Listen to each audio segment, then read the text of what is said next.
La insuficiencia venosa cerebroespinal crónica puede diagnosticarse mediante ultrasonografía Doppler y es la modalidad más común.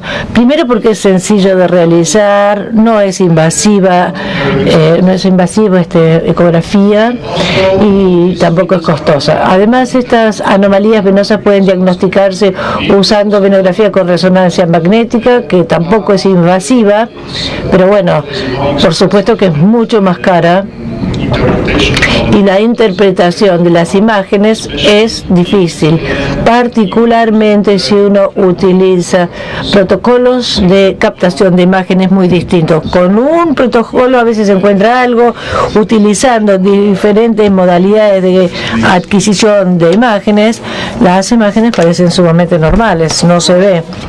Por supuesto que, como pasa en otros territorios vasculares, la venografía con catéter sigue siendo el gold standard para el diagnóstico de las anomalías vasculares. El problema principal de este cateterismo es que sin duda que es invasivo, entonces no puede hacerse de rutina, especialmente para hacer un screening. Y quizás la venografía por catéter estándar debería ser combinada con IBUS, o sea, eco intravascular, para poder obtener muchísima más información sobre el vaso mirándolo de manera intraluminal.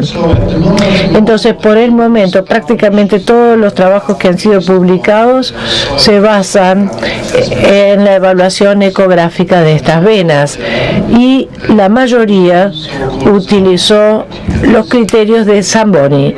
Estos criterios de Zamboni fueron publicados en varios trabajos publicados por el equipo de Zamboni hace varios años ya, y se han publicado por lo menos 5 criterios afirmando que estos parámetros de flujo son anormales, y si se encuentran 2 presentes indica que este paciente es positivo a la insuficiencia venosa cerebroespinal crónica. Lamentablemente, uno se fija que la definición del reflujo, la estenosis, en realidad no es muy precisa, la definición, quiero decir. Por consecuencia, los autores que intentaron reproducir los resultados del grupo de Zamboni seguramente han utilizado definiciones o parámetros muy diferentes, lo cual ha resultado en conclusiones en conflicto, digamos. Para resolver este problema, hace 2 años, la Sociedad Internacional de Enfermedades Neurovasculares decidió iniciar o generar un documento de consenso para tratar de dar la definición más precisa de estos parámetros, y también en este documento van a encontrar ustedes la descripción precisa de cómo realizar dichos exámenes, con la esperanza por lo menos de que estos nuevos criterios puedan ser más útiles. En este nuevo documento de la Sociedad Internacional se ha establecido que la vena debe ser evaluada por lo menos en 3 localizaciones distintas.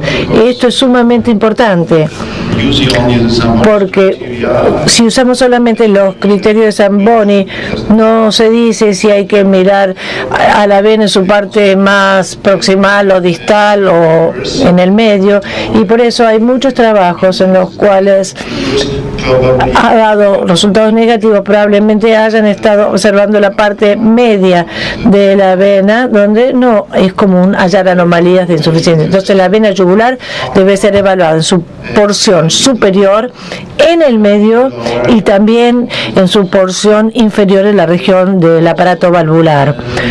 Además, la válvula debe ser evaluada con precisión, buscando las valvas, su movilidad, si hay anomalías, si hay septaciones o membranas u otro tipo de anomalía anatómica, y esta evaluación debe hacerse exhaustivamente para evitar interpretar artefactos u estructuras anatómicas normales como nervio vago, por ejemplo, como si fuera una anomalía, o el ducto torácico. Además hay que evaluar el flujo, medir velocidad, dirección de flujo,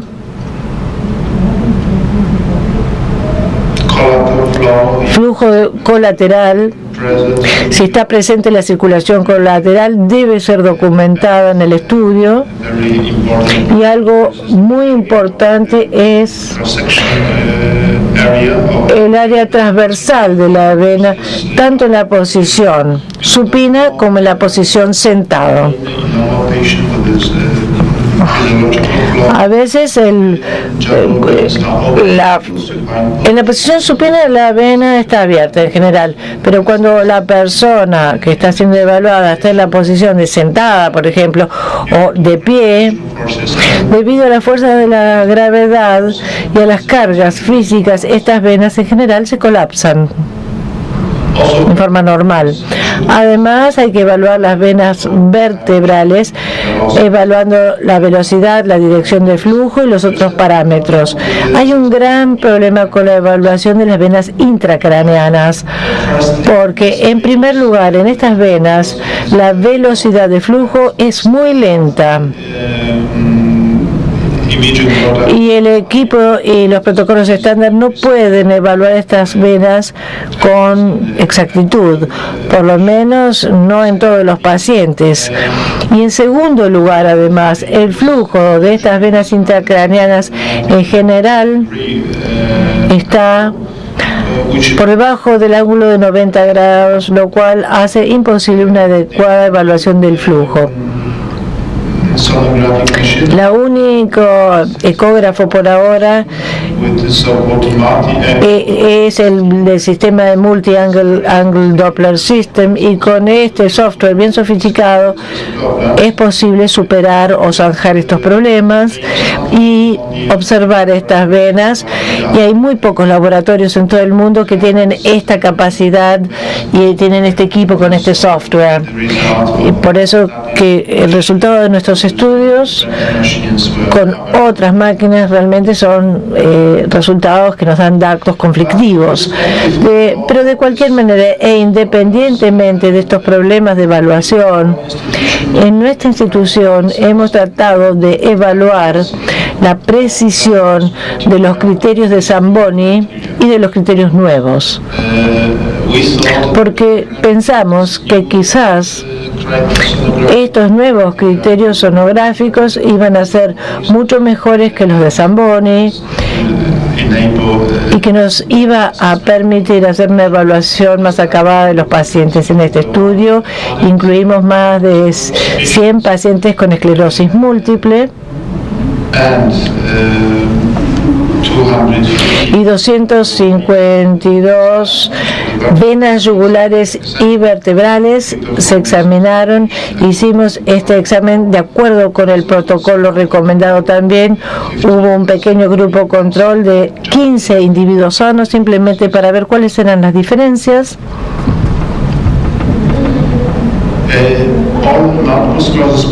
Todos los pacientes con esclerosis múltiple se les hizo venografía por catéter e interpretamos los resultados del estudio como positivos, con la condición de que por lo menos uno de estos parámetros mostrados en las diapositivas hubiera sido positivo, o sea, sin drenaje por la vena, dilatación preestenótica de la vena asociada con un flujo muy lento, salida por los colaterales, sin nada de drenaje, hipoplasia o estrechamiento de la vena asociado con patrones de flujo anormales, estructuras intraluminales que también comprometen la salida, o bien estuviera presente una oclusión completa. En total, encontramos que alrededor de 2/3 de las venas de los pacientes con esclerosis múltiple exhibieron lesiones venográficas y prácticamente todos los pacientes tenían por lo menos una vena patológica, todos estos pacientes. Y estos resultados están en línea con los relatos de otros autores. Pero si nos fijamos en la correlación entre los hallazgos venográficos y ecográficos, lamentablemente no hubo una buena correlación.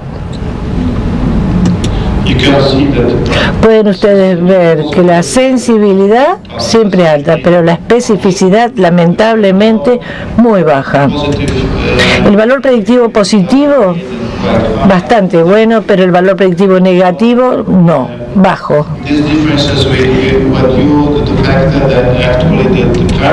La prevalencia de estas insuficiencias venosas en los pacientes con esclerosis múltiple era muy alta. Quizás en vez de utilizar las estadísticas estándar, debería utilizarse alguna otra metodología para buscar su significación.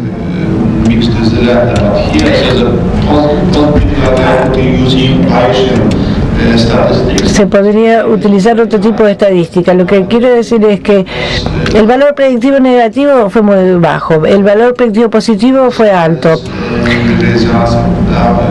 Estos son los resultados que predice si hay un criterio positivo. Ahora, si nos fijamos cuando hay dos criterios positivos, estos resultados tampoco son demasiado buenos.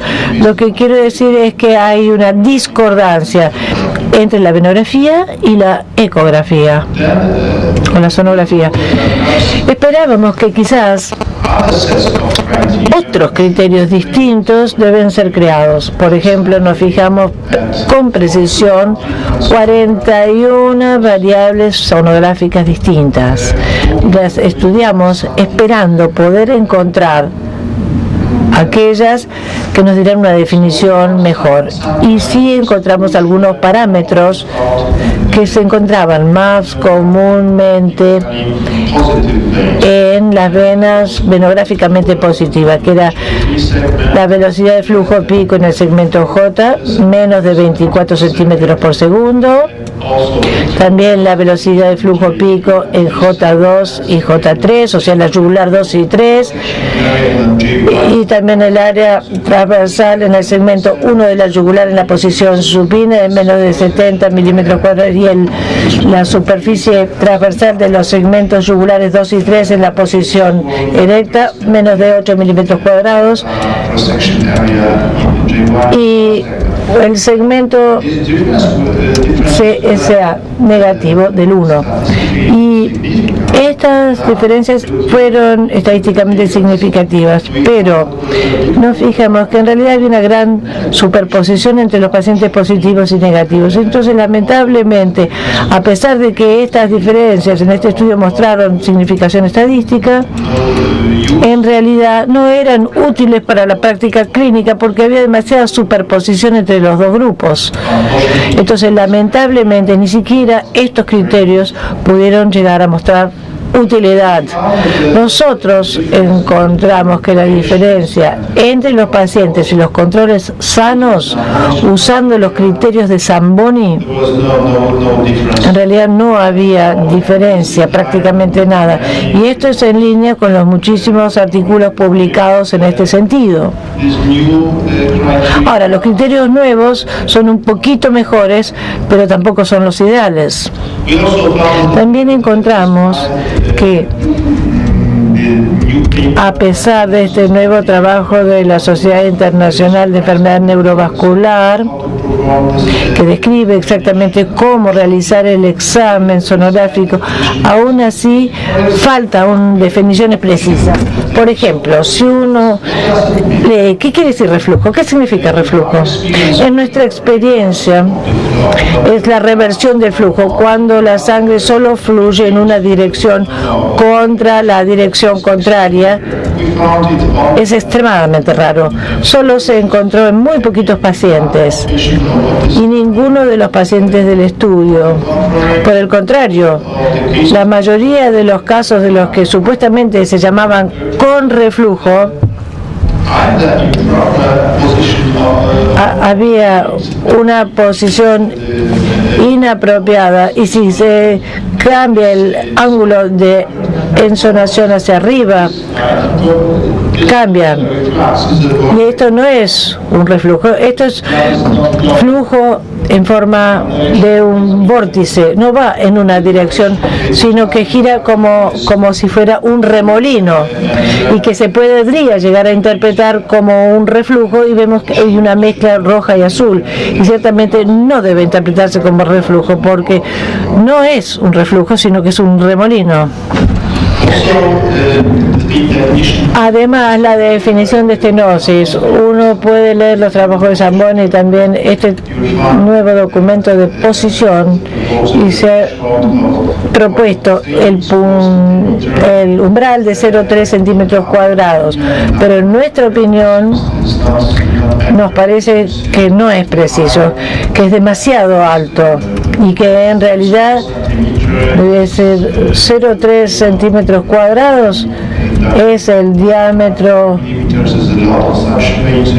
de una vena pequeña, pero que no es patológica para nada. Para nosotros el umbral probablemente debería ser mucho más pequeño, 0,08 centímetros cuadrados, pero claro, hay una gran superposición entre los pacientes con insuficiencia venosa positiva y negativa, o sea que sin duda necesitamos mejores definiciones para saber qué es normal y qué no lo es. Y por ejemplo, las válvulas, ¿cómo definimos si son estenóticas o no? Por ejemplo, a la izquierda vemos una válvula que parece normal. A la derecha, ¿qué les parece esto? La valva tiene como una suerte de membrana y con seguridad es anormal. Pero, ¿y esta qué es? ¿Normal? ¿Anormal? ¿Cómo la calificarían? Con seguridad que no está incluido en la definición de válvula anormal. Quizás la definición con IBUS, o sea, con el eco endovascular, sería mejor, pero bueno, falta la evidencia. Ahora, con respecto el CSA delta negativo, puede ser distinto en la posición erguido, pero parece ser que estos datos negativos fueran anormales, pero puede ser negativo debido a estenosis ipsilateral o bien debido al flujo compensatorio por estenosis contralateral. O sea que si uno encuentra que una vena se presente con un CSA delta negativo, no quiere decir que la vena sea patológica. Probablemente la otra, del otro lado contralateral, sí sea anormal, pero esa no. Cuando no hay flujo detectable en el examen sonográfico, esto parece obvio. Si no hay flujo, seguramente será patológica. No necesariamente, para nada. En algunos pacientes hemos encontrado que en la sonografía no se veía nada de flujo, pero la venografía mostraba flujo normal. Recientemente hemos encontrado que quizás, bueno, este es un caso, por ejemplo, con compresión externa. Si la vena es comprimida desde afuera, en la sonografía no hay flujo detectable. Pero si uno hace venografía e inyecta un contraste, sí se llena la vena y entonces el flujo va a ser muy normal, o por lo menos ese es el aspecto que parece normal, como en este caso. Aquí tenemos la vena comprimida desde afuera por el músculo omoioides, pero en la venografía se ve muy normal. Quizá podría haber aquí algo porque el contraste no está tan visible y además se puede observar que hay algo de flujo colateral, pero en general esta vena se ve bastante normal, ¿no es verdad? Y aquí no. Este paciente fue operado y se encontró un músculo músculo omoioide anormal que estaba apretando la vena. Después de cortar el músculo se pudo dilatar entonces la vena y ahí se restableció un flujo perfecto después del procedimiento de acuerdo con la sonografía. Entonces, en conclusión, por lo menos nuestra investigación y la investigación de otros grupos ha demostrado una brecha importante en nuestro conocimiento hemodinámico de este territorio venoso en particular, y más investigación es necesaria para mejorar la precisión de diagnóstica de la sonografía Doppler y entender cómo hay que hacer este diagnóstico, este estudio, cómo fluye la sangre de aquí para allá. En realidad sabemos demasiado poco respecto a estas cosas. Quizás un abordaje multimodal, es decir, Doppler junto con venografía con resonancia magnética, venografía por catéter e IBUS son necesarias, pero en primer lugar algunas de estas pruebas son invasivas y carísimas, y además los criterios de diagnóstico para decir que es positivo o negativo no existen, o sea que no sabemos cómo interpretar los resultados de todos estos estudios.